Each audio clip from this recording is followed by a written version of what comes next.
കേരളത്തിലെ ബി.ജെ.പി. നേതാവ് രൺജിത്ത് ശ്രീനിവാസനെ കൊലപ്പെടുത്തിയ കേസിൽ വിധി ഇന്ന്. മാവേലിക്കര അഡീഷണൽ സെഷൻസ് കോടതിയാണ് വിധി പറയുന്നത്. 2021 ഡിസംബർ 19-ന് രൺജിത്ത് ശ്രീനിവാസനെ ആലപ്പുഴ വെള്ളക്കിണറിലുള്ള വീട്ടിൽ കയറി അമ്മയുടെയും ഭാര്യയുടെയും മകളുടെയും മുന്നിലിട്ട് വെട്ടിക്കൊലപ്പെടുത്തുകയായിരുന്നു. കേസിൽ 15 പ്രതികളാണ് വിചാരണ നേരിട്ടത്. ശരണ്യ സ്നേഹജൻ കൂടുതൽ വിവരങ്ങളുമായി നമുക്കൊപ്പം ചേരുകയാണ്. ശരണ്യ, കേരളം ഞെട്ടിയ ഒരു രാഷ്ട്രീയ കൊലപാതകം തന്നെയായിരുന്നു. 2021 നടന്നത്. ഇന്നിപ്പോൾ വിധി വരുമ്പോൾ എന്താണ് കോടതിയിൽ നിന്ന് പ്രതീക്ഷിക്കേണ്ടത്?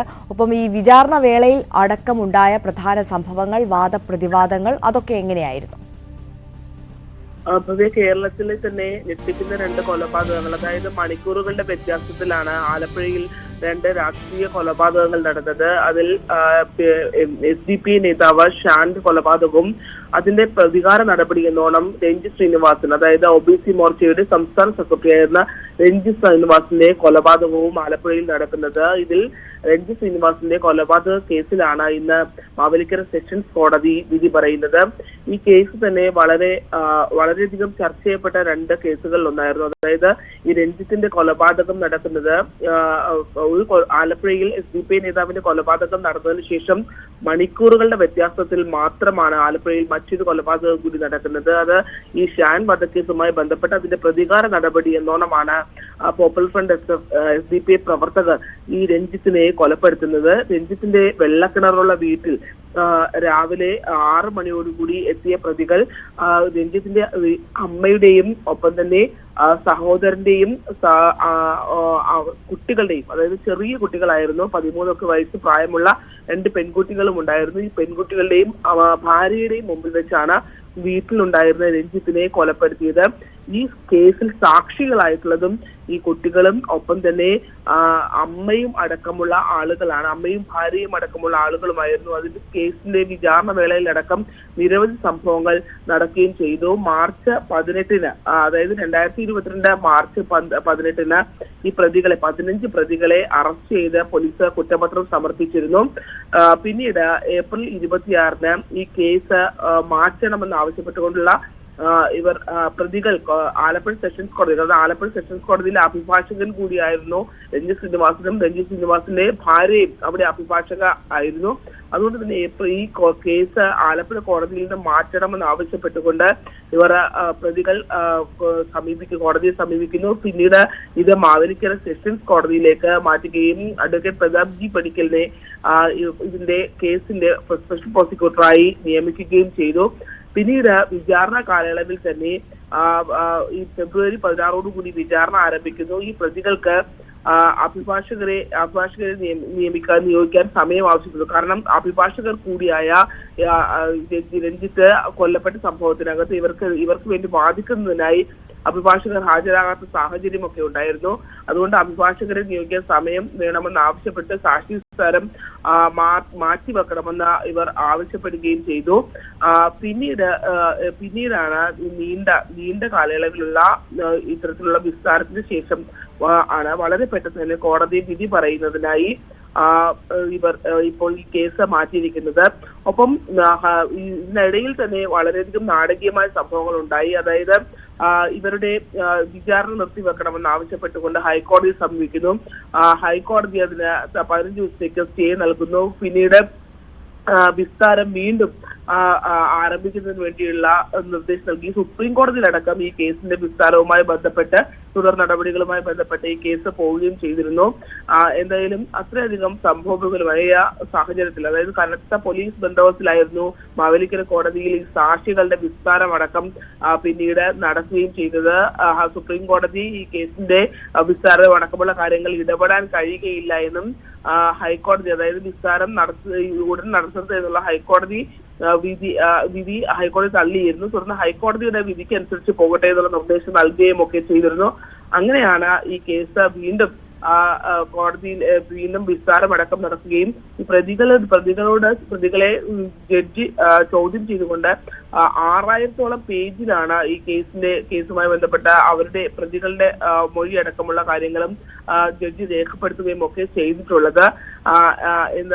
എന്തായാലും കേരളം നോക്കിക്കണ്ട, അതായത് ഏറ്റവും ക്രൂരമായ കൊലപാതകങ്ങൾ ഒന്നായിരുന്നു രഞ്ജിത്തിൻ്റെത് എന്ന് നമുക്ക് പറയാം. അത്ര മൃഗീയമായ രീതിയിലാണ് രഞ്ജിത്ത് കൊല ചെയ്യപ്പെടുകയും, അതായത് ഈ കുട്ടികളുടെയും അമ്മയുടെയും, അതായത് രഞ്ജിത്തിന്റെ അമ്മയുടെയും ഭാര്യയുടെയും മുമ്പിൽ വെച്ചാണ് വീട്ടിൽ കയറി ഇത്തരം ഒരു കൊലപാതകം അന്ന് ഉണ്ടായിരുന്നത്. ആ കേസിലാണ് ഇന്ന് 11 മണിയോടുകൂടി മാവേലിക്കര സെഷൻസ് കോടതി വിധി പറയുക. ശരണ്യ, ഒരു കാര്യം കൂടി, അതായത് ശരണ്യ സൂചിപ്പിച്ചതുപോലെ തന്നെ വളരെ വ്യക്തമായ ആസൂത്രണത്തോടെ നടത്തിയ ഒരു പ്രതികാര കൊലപാതകം തന്നെയായിരുന്നു. ആ ഒരു വാദം പ്രോസിക്യൂഷന് പ്രസന്റ് ചെയ്യാൻ സാധിച്ചിട്ടുണ്ട്. അത് സാധൂകരിക്കുന്ന വിധത്തിലുള്ള ഫോറൻസിക് അതോടൊപ്പം ഡിജിറ്റൽ തെളിവുകൾ നിരത്താൻ കൂടി പ്രോസിക്യൂഷന് സാധിച്ചിട്ടുണ്ട് അല്ലേ? ഇതിൽ ഏറ്റവും പ്രധാനപ്പെട്ട ശക്തമായ മൊഴികൾ ഉള്ളത് ഈ രഞ്ജിത്തിന്റെ അമ്മയുടെയും മക്കളുടെയും ഭാര്യയുടെയും മൊഴികൾ തന്നെയാണ്. ഈ സംഭവം നടക്കുന്ന സമയത്ത് ഇവരുടെ മുന്നിൽ, അതായത് അന്ന് ഈ കൊലപാതകം നടന്ന സമയത്ത് തന്നെ അത് വളരെയധികം, അതായത് ഈ ഒരു രാഷ്ട്രീയ കൊലപാതകം, ഷാന്റെ രാഷ്ട്രീയ കൊലപാതകം, SDP നേതാവിന്റെ രാഷ്ട്രീയ കൊലപാതകം നടക്കുന്നു. അതിനുശേഷം മണിക്കൂറുകളുടെ മാത്രം വ്യത്യാസത്തിൽ, അതായത് ആലപ്പുഴ വലിയ കനത്ത പോലീസ് ബന്ദോബസ്തിലാണ് എന്ന് പറയുന്ന സമയത്ത് പോലും ഡിവൈഎസ്പി ഓഫീസിന്റെ മീറ്ററുകൾ മാത്രം വ്യത്യാസത്തിലായിരുന്നു ഈ രഞ്ജിത്ത് ശ്രീനിവാസൻ താമസിക്കുന്നത്. അതൊരു റെസിഡൻഷ്യൽ കോളനിയാണ്. അത്തരമൊരു സ്ഥലത്ത് പട്ടാപ്പകൽ ഒരു കൊലപാതകം നടക്കുക, വീട്ടിൽ കയറി കൊലപ്പെടുത്തുക എന്നുള്ളത് വളരെ ഞെട്ടിക്കുന്ന ഒരു സംഭവമായിരുന്നു. അതായത് ഈ SDP നേതാവ് ഷാൻ വധം നടത്തുന്നതിന് പിന്നാലെ ഇത്തരത്തിൽ വലിയ സുരക്ഷയിൽ വലിയ പോലീസ് ചെക്കിംഗ് ഒക്കെ നടക്കുന്ന ഘട്ടത്തിൽ പോലും അതിനകത്ത്, അതായത് ഈ ഷാന്റെ കൊലപാതകം RSS അവിടെ വയലാറിലെ ഒരു RSS പ്രവർത്തകനായ നന്ദു കൊല ചെയ്യപ്പെട്ടതുമായി ബന്ധപ്പെട്ടുള്ള പ്രതികാര നടപടിയാണ് ഷാന്റെ കൊലപാതകം. SDP നേതാവ് ഷാന്റെ കൊലപാതകം എന്നുള്ളതായിരുന്നു പോലീസിന്റെ കണ്ടെത്തൽ. അതിന്റെ പ്രതികാര നടപടി എന്നോളമാണ് തിരിച്ച് ഷാൻ വധക്കേസിന്റെ പ്രതികാരം എന്നുള്ള രീതിയിലാണ് ഈ രഞ്ജിത്തിനെ കൊലപ്പെടുത്താനായി ശ്രമിക്കുന്നത്. ഇതുമായി ബന്ധപ്പെട്ട് ഈ ഷാൻ വധക്കേസ് നടന്ന മണിക്കൂറുകൾ മാത്രം വ്യത്യാസം, അതായത് ആലപ്പുഴയിൽ കനത്ത ചെക്കിംഗ് അടക്കം നടക്കുമ്പോഴാണ് ഈ CCTV ദൃശ്യങ്ങളടക്കം പ്രതികളുടെ പുറത്തു വന്നിരുന്നു. അതായത് പ്രതികൾ കൂട്ടത്തോടെ ഇരുചക്ര വാഹനത്തിൽ സഞ്ചരിക്കുന്നു, മുഖം മറച്ചുകൊണ്ട് ഇവർ പോകുന്നു. പക്ഷെ പോലീസ് സ്റ്റേഷന്റെ DYSP ഓഫീസിന്റെ മീറ്ററുകൾ മാത്രം വ്യത്യാസത്തിൽ ഇത്തരം ഒരു കൊലപാതകം അത് നടന്നത് വലിയ ചർച്ച ആവുകയും ചെയ്തിരുന്നു. കാരണം ഈ പ്രതികൾ പോകുന്ന CCTV വിഷ്വൽസ് ഒക്കെ ഉണ്ടായിരുന്നു. അതൊക്കെ ശരിക്കും പറഞ്ഞാൽ നമ്മളെ ഞെട്ടിക്കുന്ന രീതിയിലുള്ള, കാരണം ഇത്രയധികം സംഭവങ്ങൾ നടന്നിട്ടും കൂട്ടത്തോടെ പ്രതികൾ ഇരുചക്ര വാഹനത്തിൽ സഞ്ചരിക്കുന്നു. അവര് വാഹനത്തിലൂടെ കടന്നുപോകുന്ന പോലീസ് സ്റ്റേഷൻ മീറ്ററുകൾ മാത്രം വ്യത്യാസത്തിൽ വാഹനത്തിലൂടെ കടന്നുപോയി കൂട്ടത്തോടെ ഒരു വീട്ടിലെത്തി രഞ്ജിത്തിനെ കൊലപ്പെടുത്തുക എന്നുള്ള OBC മോർച്ചയുടെ നേതാവും അഭിഭാഷകനും ആലപ്പുഴയിൽ സ്ഥാനാർത്ഥിയായി മത്സരിക്കുകയും ഒക്കെ ചെയ്തിട്ടുള്ള ആളാണ് രഞ്ജിത്ത്.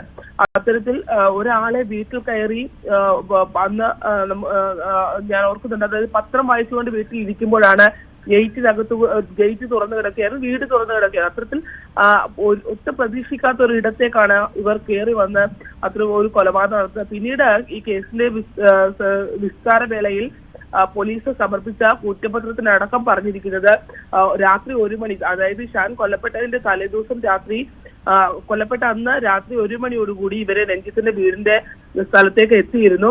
പ്രതികൾ ആലപ്പുഴ റെയിൽവേ സ്റ്റേഷൻ അടക്കമുള്ള ഭാഗങ്ങളിൽ പലയിടങ്ങളിൽ നിന്നും ഇത് കൊലപ്പെടുത്തുന്നതുമായി ബന്ധപ്പെട്ട് അവിടെ ഒത്തുകൂടിയിരുന്നു എന്നുള്ളതൊക്കെയാണ്. ആദ്യം അമ്പലപ്പുഴയിലുള്ള ഒരു ആളെയാണ് നോക്കിയിരുന്നത്. പക്ഷെ ആ വ്യക്തിക്ക് പോലീസ് സുരക്ഷ ഏർപ്പെടുത്തിയിരുന്നു. പക്ഷെ രഞ്ജിത്തിന്റെ കാര്യത്തിൽ ഒരിക്കലും അത്തരത്തിൽ രഞ്ജിത്ത് ഒരു തീവ്രമായ രീതിയിൽ അങ്ങനെ ഇടപെടുന്ന ഒക്കെ ചെയ്യുന്ന ആളല്ല. അതുകൊണ്ട് തന്നെ പോലീസ് അങ്ങനെ ഒരു പ്രതീക്ഷ രഞ്ജിത്തിന്റെ കാര്യത്തിനകത്ത് വെച്ചിരുന്നില്ല എന്നുള്ളതാണ്. രഞ്ജിത്തിന് അത്തരത്തിലൊരു ഇങ്ങനെ ഒരു കൊല ചെയ്യപ്പെടാൻ സാധ്യതയുള്ള ആളുകളുടെ പട്ടികയിൽ രഞ്ജിത്ത് ഉൾപ്പെട്ടിട്ടില്ലായിരുന്നു പോലീസിന്റെ കയ്യിൽ. അതുകൊണ്ട് തന്നെ ഇവർ ആദ്യം പ്ലാൻ ചെയ്ത ആളെ പോലീസ് സുരക്ഷയായിരുന്നുകൊണ്ട് അത് ചെയ്യാൻ കഴിഞ്ഞിരുന്നില്ല എന്നുള്ളതൊക്കെയാണ് ഈ വിസ്താര വേളയിൽ പറയുന്നത് നമുക്ക് മനസ്സിലാക്കാൻ കഴിഞ്ഞിട്ടുള്ളത്. അത്തരത്തിൽ രാത്രി 1 മണിയോടുകൂടി രഞ്ജിത്തിന്റെ വീട്ടിലെത്തുകയും അത് ആ ശ്രമം പാളിയതിനു ശേഷമാണ് ഈ പുലർച്ചെ അവിടെ എത്തിയത്. എന്തായാലും ഈ കേസിൽ 156ഓളം സാക്ഷികളെ, അതായത് രഞ്ജിത്തിന്റെ അമ്മയും മക്കളും, കുട്ടികളെന്ന് ചെറിയ കുട്ടികളാണ്, അത്തരത്തിൽ ചെറിയ 13 വയസ്സൊക്കെ പ്രായമുള്ള മകളും ഉൾപ്പെടെയുള്ള ആളുകളാണ് അന്ന് ഈ കേസിനകത്ത് സാക്ഷികളായിട്ടുള്ളവരെ. അവരെയൊക്കെ തന്നെ കോടതി വിസ്തരിച്ചു എന്നുള്ളതാണ്. ഒപ്പം പല രാഷ്ട്രീയ നേതാക്കന്മാരായിട്ടുള്ള ആളുകൾ, അതായത് അന്ന് നഗരത്തിലൂടെ നടക്കാൻ പോയ ആളുകൾ, അങ്ങനെ കുറെ അത്തരത്തിലുള്ള രാഷ്ട്രീയ പ്രവർത്തകരായ ആളുകളൊക്കെ ആ സാക്ഷികളായി ഉണ്ട്. ഇവരുടെയൊക്കെയാണ് മൊഴി നൽകിയിട്ടുള്ളത്. എന്നാലും ശക്തമായൊരു വാദം ഇവരുടെ ഭാഗത്തു നിന്നും, അതായത് വാദഭാഗത്തിന്റെ ഭാഗത്തു നിന്നും അവതരിപ്പിക്കാൻ കഴിഞ്ഞിട്ടില്ല എന്നുള്ളതാണ്. ഇത് ഏറ്റവും നാടകീയത പലപ്പോഴും ഈ കേസ് മാറ്റിവെക്കണമെന്ന് ആവശ്യപ്പെട്ടുകൊണ്ട് കേസ് നീട്ടിക്കൊണ്ടു പോകാനുള്ള ശ്രമം നടന്നു എന്നുള്ളതാണ്. പക്ഷേ അത് കോടതി പിന്നീട് അതിനകത്ത് കൃത്യമായ നിലപാട് കൈക്കൊള്ളുകയും ചെയ്തു. അതായത് ഇവർക്ക് വേണ്ടി അഭിഭാഷകർ ഹാജരാകാനില്ല എന്ന് പറഞ്ഞുകൊണ്ടാണ് പലപ്പോഴും ഈ കേസ് തള്ളിക്കൊണ്ടുപോകാൻ ശ്രമിച്ചത്. ആലപ്പുഴ സെഷൻസ് കോടതിയിൽ നിന്ന് വാദം മാറ്റണമെന്ന് പറഞ്ഞ മാവേലിക്കരയിലേക്ക് മാറ്റുന്ന സാഹചര്യം ഉണ്ടായി. മാവേലിക്കരയിൽ നിന്ന് പിന്നീട് കേസ് അവിടെ നിന്ന് മാറ്റണമെന്ന് ഇവര് ആവശ്യം ഉന്നയിക്കുകയും ഒക്കെ ചെയ്തിരുന്നു. എന്തായാലും അക്കാര്യങ്ങളൊക്കെ പിന്നീട് മാർച്ച് 1 തുടങ്ങുക, അതായത് ഇതൊക്കെ മറികടന്നുകൊണ്ട് സാക്ഷി വിസ്താരം മാർച്ച് 1 തുടങ്ങാനായിട്ട് കോടതി തീരുമാനിക്കുകയായിരുന്നു. ഇത്തരത്തിൽ പ്രതികൾ വിചാരണ സ്റ്റേ ചെയ്യുന്നതിനായി ഹൈക്കോടതി സമീപിച്ചു. ഹൈക്കോടതി 15 ദിവസത്തേക്ക് സ്റ്റേ ചെയ്തു. പിന്നീട് വീണ്ടും ഏപ്രിലിൽ ശക്തമായ സുരക്ഷയിൽ പോലീസ് സാക്ഷി വിസ്താരം ആരംഭിച്ചു. ഈ ഹൈക്കോടതി പിന്നീട് മെയ് 5 വീണ്ടും ഹൈക്കോടതി വിചാരണ നടപടികൾ 1 മാസത്തേക്ക് സ്റ്റേ ചെയ്യുന്നു. ഇവര് വീണ്ടും കോടതി മാറ്റം ആവശ്യപ്പെട്ടുകൊണ്ട് ജൂൺ 24 വീണ്ടും കോടതിയെ സമീപിക്കുകയും ഒക്കെ ചെയ്യുന്നു. പക്ഷേ ഈ കോടതി മാറ്റം ഹൈക്കോടതി തള്ളിയതിനെ തുടർന്ന് ജൂലൈ 12 സാക്ഷി വിസ്താരം പുനരാരംഭിക്കാൻ കോടതി ഉത്തരവിടുകയും ചെയ്തു. അങ്ങനെയാണ് ഒക്ടോബർ 28 വീണ്ടും 49 ദിവസം നീണ്ടുനിന്ന 156 സാക്ഷികളുടെ വിസ്താരം പൂർത്തിയാക്കുകയും ഒക്ടോബർ 13 പ്രതികളെ കോടതി ചോദ്യം ചെയ്ത 6000-ഓളം പേജുകളിലായുള്ള വിവരങ്ങൾ രേഖപ്പെടുത്തുകയും ചെയ്തത്. ഡിസംബർ 15 ഈ കേസിൽ അന്തിമവാദം പൂർത്തിയാക്കി.